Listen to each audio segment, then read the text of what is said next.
Hey everyone, Dan here with Fanatik, and today I've got my friend Chris Mandell in the backyard. Chris, introduce yourself. Who are you? What do you do? Yeah, thanks for that. Chris Mandell. I'm with RockShox and SNTRAM. I'm the North American PR manager, and I'm here to talk to you about the SID product line. Yeah, which we've got mounted up here on a ripping new Transition Spur that you've probably seen headlines about. Real quick before we dive into this, SID, the product line has been around. The fork was launched in 1998, the first SID, which is super light integrated design. Yep. And that's what it's designed to be. It's super light. The first ones had, at least the top tier ones, had an integrated carbon CSU, crown steer unit. Since then, you know, we've seen all the genres of bikes kind of get more and more specific, and we've seen this crop of really fun, really capable kind of cross-country ripper bikes. So now you've split the line again. There's the SID SL, yep, super light, and then this fork, which is, what do we got here? Yeah, so this is the SID, and I think you did a really good job of sort of like laying out what we saw happening in the landscape. Mm-hmm. There's the category of cross-country and cross-country racing, and that has a bunch of different sort of sub-disciplines inside of it. Mm-hmm. And for us, we looked at that and we saw what our OEM customers were developing in terms of bikes, and we saw what riders were doing out in the community. And we really recognized that there was a need for the SID SL, a super light, very focused on weight and 100 millimeters of travel, mm-hmm, category, and then to have a slightly more travel, 120 millimeter max travel, 35 millimeter upper tube, cross-country fork. So again, very much putting a lot of emphasis on being light, but also on having a lot more prowess and performance when it comes to the descending side of things, to sort of handle longer stage races and the rougher descents that we were seeing in World Cup racing. Okay, sweet. So we've got the SID, there's the full product line, SID Ultimate, Select Plus, and Select, but on this bike we've got the Ultimate top tier model. And then with this launch in 2021, you also launched a new SIDluxe rear shock, which sort of takes a lot of those design characteristics, lightweight, kind of small form factor, so you can get a lot of, you know, a big water bottle in here and stuff like that. And yeah, you came out with this awesome product line. Yeah, and it's something we've been really excited about. And I'd say on the rear shock side of things, you know, similar as to in the fork, what we really saw was there was some really specific needs on the rear shock side of things to match up with the fork side, in terms of the air spring tuning, the damping we were going to offer, the need for remote compatibility, just a lot of like little details like that that need to be optimized given how specific cross-country and cross-country racing is getting. And kind of thought about as like a cohesive group, like a cohesive line of products. Yeah, I'm super glad you mentioned that, because that is one of the things that was really important during the development of these products. Is the fork and the shock were co-developed and ridden together. And that's why, you know, if you were to take that shock down to the damper level and you were to take the race day damper inside the fork down to the damper level and look at how they function, the design elements of the dampers inside themselves, how the oil is passing through the system, is designed really, really similar to have a good similar ride characteristic. And then we've worked really hard with the air spring tuning on the fork and the shock to make sure that they have a real consistent ride feel. And then even so far as things that are like relevant to the user, like we have the knob, the external knob that can also be a remote. But for the rebound, it's toolless, or excuse me, tooled rebound. Yep. And you were showing me a little tool. How does that work? Yeah, so that's a really good question. One of the ways we were able to like get the rear shock to be super light and small packaging was, instead of drilling one big hole in the eyelet, we actually drilled two small holes, and that allowed us to like make the eyelet quite a bit smaller, to reduce weight and also reduce the packaging size, which makes it a lot easier for OEM customers to fit the shock onto their bikes. Mm-hmm. But in doing that, it meant that we had to make the rebound adjuster on the shock tooled. So to make it easy for you, the end user, what we did was we have the rebound adjuster use a cupped metal piece, so it's very securely put into the bottom of the fork. But this is the rebound adjuster for your fork. Super lightweight. Very lightweight too. But then you take this over to your shock and the adjuster passes right through the compression lever on the shock, and you use that to do your rebound adjustment. And it is pretty nice actually. You can do the rebound adjuster with the lever out of the way, and there's a little flag on the rebound dial that shows you when it's pointing straight towards the center of the shock, that's when you're in halfway through the adjustment range. So it's a pretty neat feature and something we're really happy with. Pretty slick kind of grupo there. Yep. Well, so you were, I believe, involved with the development to some extent and just the whole kind of mind headspace. Yeah. You were involved with the development of these products to some extent and the whole kind of ethos behind it. And I was hoping, given your kind of expertise with it, that you could kind of give us a deep dive on the fork, the SID Ultimate and the SIDluxe. Yeah, totally. So on the SID fork side of things, I'll start kind of with the chassis and then we'll step our way through the individual components. But I think the chassis on the SID is a really important thing to talk through because we really needed to set that external framework for this product before we could dive into the details. And again, we set that external framework based on the idea that this was going to need to be a super light XC racing fork, but it still needed to have more capability in terms of stiffness and small bump performance just to get more comfort and more control on the descents.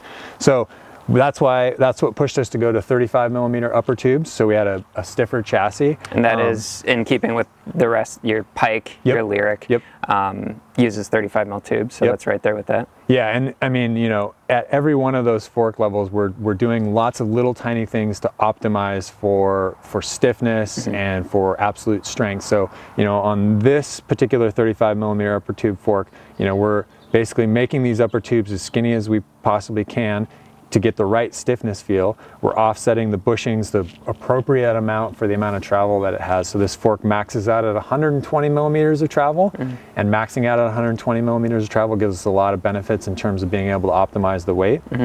You can get a 120mm air spring for this fork. Or sorry, 100 to bump it down. You could do sorry, they normally come 120. You can get 110 and you can bump it all the way down to 100 if you want it. But 110 is usually the lowest we see people going on this. If you want a 100 fork, people usually go to the SID SL at that point. Gotcha.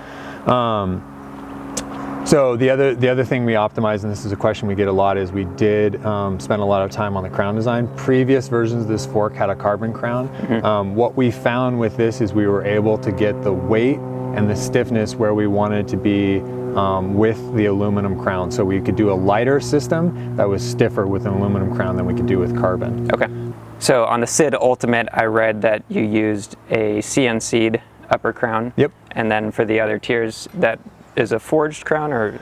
Yeah, so it's a neat little trick that we do. Basically, we design the original crown, and then for the ultimate level product where we really want to get down and get it as light as possible, we CNC away the material that isn't adding stiffness to the system. Okay. So that's a really good looking piece right there. You got your 35mm uppers. I see an entirely new lower unit here with a pretty slick looking crown. I also saw that you're now offering a kind of molded fender too, which is pretty sweet. Yeah, so all new lower leg for this fork, and as you noted, it has fender mounts and fenders available. It'll come OEM on some bikes, and then it's available as an aftermarket upgrade as well. Okay. And again, with the design of this lower leg, what we're really trying to do is optimize weight as much as possible, but also get really good bushing overlap for that small bump sensitivity. Cool. I think I see the ability to run torque caps down there and the dropouts. Yeah, so torque caps are really important to us. We really believe that torque caps are one of the easiest ways for you to upgrade the stiffness of your complete system. Having that additional surface area between the hub shell and the fork really helps with torsional stiffness, and that's something that you can feel when you get out on the trail. Cool. And I think other little things that I noticed are, you know, there's no extra air cap, just the little air cap that you would see on a rear shock. All these weight saving devices there. You're using a cassette tool to remove that air cap, which is really handy. I had to add some pucks to my Lyric recently, and was really grateful that it was that, 'cause I do not have a large wrench. Yeah. And yeah, just this really, really slick, just very minimalist kind of a top cap on the damper. Yep. Yeah, and I think, you know, as we dive in deeper, you'll see that like this minimalist approach is really how what we took to doing everything inside of this fork. Because again, we're trying to do as much as we can to balance that like stiffness, small bump performance, with wanting to get you the lightest possible chassis on these bikes that are still cross-country bikes, even though they're getting ridden more aggressively. Speaking of the damper, I believe you brought one. Yeah. That you can. So this is always something that I really like, because you can see how small this thing is. It's a pretty amazing little piece of work, and the engineering that went into this was really remarkable. You were already kind of noting like all the pocketing and work that we did up here to the top of the damper to remove weight. You can also see like we've drilled out the threads on this to get weight out of there as well, just to try to save weight, as much weight as we possibly can. Pretty cool. You can also notice that like the damper itself is relatively small. So we've tried to do all of our damping work, you know, on the main piston up here and in the head valve, but we've tried to push it all up here, because keeping this as short as possible will save us as much weight as possible. But we also want to make sure that this thing performs really well on the descents. So one of the things you'll notice here is that the seal head bushing is actually offset from the rest of the seal head and much lower. And what that does for us is it gives us a lot of bushing overlap between this bushing and the main piston bushing in here. And so normally this would live further. right up in, like right up here where the regular seal head is, but Gotcha. we've, you know, extended it down. And what that does is that gives you really good bushing overlap there, which is good for stiffness. The other thing that's really nice about this design is we've actually opened up some pockets above that bushing, so that lower leg oil is able to live above the bushing, so you're getting lubrication on that seal on both sides of the DU bushing that you use in your seal head, which is a really nice design. Sweet. Yeah, a lot of really like well thought out stuff. This is, if you haven't seen a regular Charger damper, it's pretty massive in comparison. And then, as we were kind of talking about before, this is that rebound adjuster, and it just snaps into the end of into the adjuster right there, like that. Sweet. And that just lives there. And that just lives there. Cool. And then the other thing we'll mention really quickly is on the airspring side of things, we did optimize this airspring for the 35mm chassis and for cross-country racing, and really looking to optimize for small bump performance. But we also wanted to make sure, because we do know that through our feedback with cross-country racers, one of the things that they don't want to feel is a harshness on bottom out.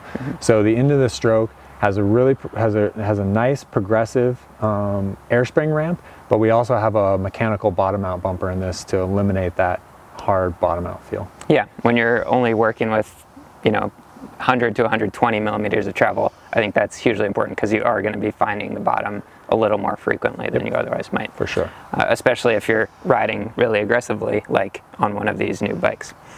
Another thing I read is that it'll sit a little bit higher. The sag point is a little bit less than on a longer travel fork, like the Lyric or the Pike. Yep.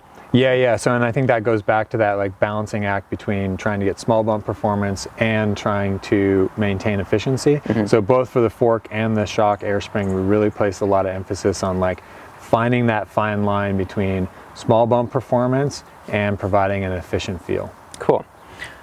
This is a really sick fork, the SID Ultimate. We do actually have this loaded up in our builder. You can build it up on things like the Transition Spur, also other bikes like the Ibis Rip Lee, the Evo Following, and the new Revel that's out.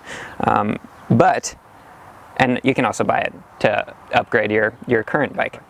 There is a whole other half to this package here, the SIDluxe, and you've brought an opened up one of these. Yeah. I was hoping you could show us that too. So I thought this was a good opportunity, because not everyone gets to kind of like look at the insides of a shock really quickly, and I happen to have one that I could quickly take apart, and it's the same size as what the Spur is using, so we can kind of like see them sitting next to each other. So again, you know, we co-developed the SIDluxe and the SID SL and the SID as a match set, really trying to make sure that when you ride your bike with the SID product on it, it has a family feel on the suspension side of things. So again, you know, a bunch of that work went into the air spring, which I've removed from this shock, but a lot of it also was on the damper side, and getting the dampers to work and feel very similar, so that when we work on OEM tuning with a customer, we're able to make the shock and the fork work together as a system. Similar to how I was mentioning on the fork having a mechanical bottom out bumper, we also found that that was a really important thing to provide on the rear shock, given how these bikes are ridden. So one of the things you'd find inside of this shock is we have a castled bottom out bumper, sort of a small version of what you would see on a coil shock, and we have a correspondingly cupped seal head on the top of the seal head to contain that at bottom out. And what's really nice about this system is it provides a really good bottom out feel that doesn't have any loud noise to it, but it also means you can reliably get full travel and be able to use all of your travel on the trail without potentially damaging your very lightweight little shock. Yeah. I mean, you could bottom this thing out all day without that in there. Okay. But as a ride experience, it's going to be a much more pleasant ride experience. Totally. You don't want to see the machines that actually crush these things in the test lab. And so again, that's like a foam bumper up here that's being kind of cupped at the bottom when you're bottoming out.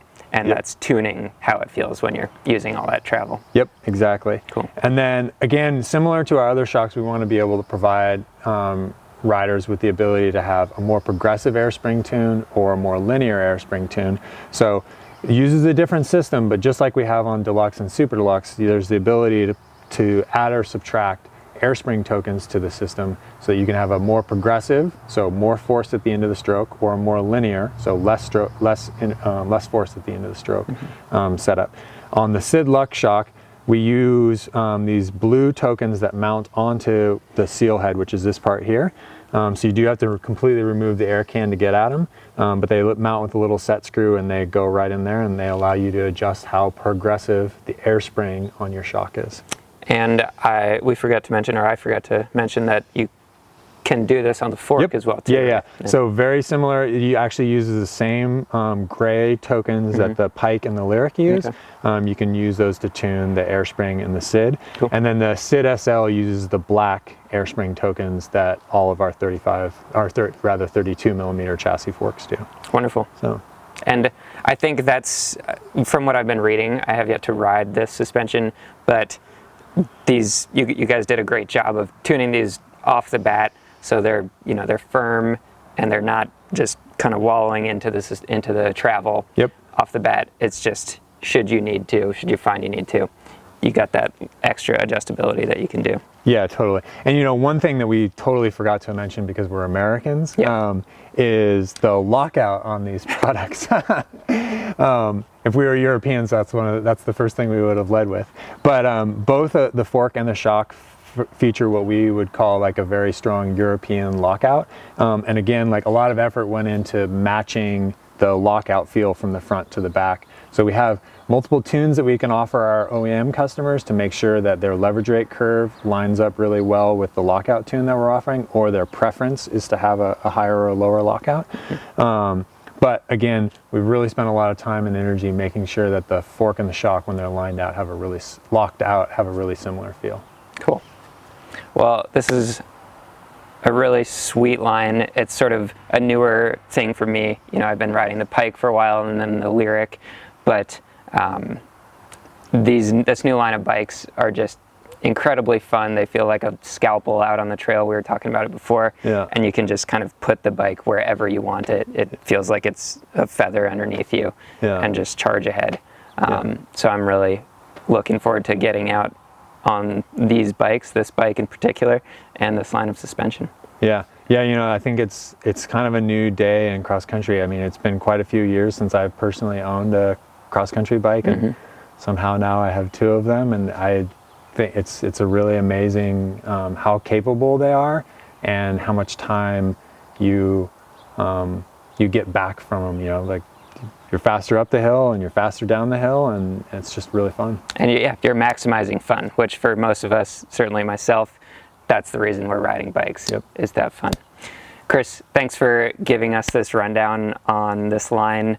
Really appreciate all the time and the information. If you guys have any questions about any of this stuff, you can definitely hit us up in the comments below. You can give us a call, shoot us an email. Like I said, we've got the SID Ultimate Fork loaded up in the builder, the bike builder, so you can build up your custom Spur or any other number of bikes, Ibis Ripley, Revel Ranger, etc. you'll following. Yeah, thanks for watching, you guys. We'll see you next time. Thanks.